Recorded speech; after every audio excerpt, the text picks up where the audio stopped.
Ça, c'est Massacre à la tronçonneuse.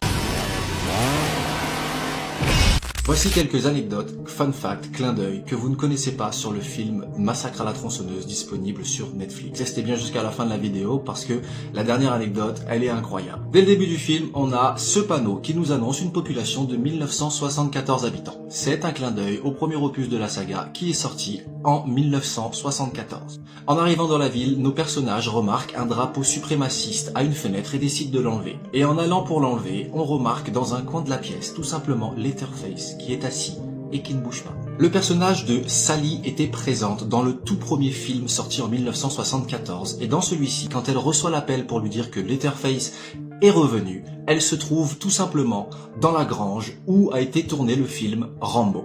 Pareil pour la maison. Et on finit avec la meilleure anecdote possible sur ce film, c'est tout simplement la tronçonneuse. La tronçonneuse est exactement la même qui a été utilisée en 1974. Ça a mené à quelques scènes un peu cocasses, notamment le fait que dans la scène du bus, ils puissent pas démarrer la tronçonneuse parce que ça faisait tout simplement trop de fumée et que ça aurait asphyxié tout le monde. N'hésitez pas à me dire dans les commentaires si le format anecdote vous plaît et si c'est le cas, mettez la vidéo en favori et abonnez-vous, merci.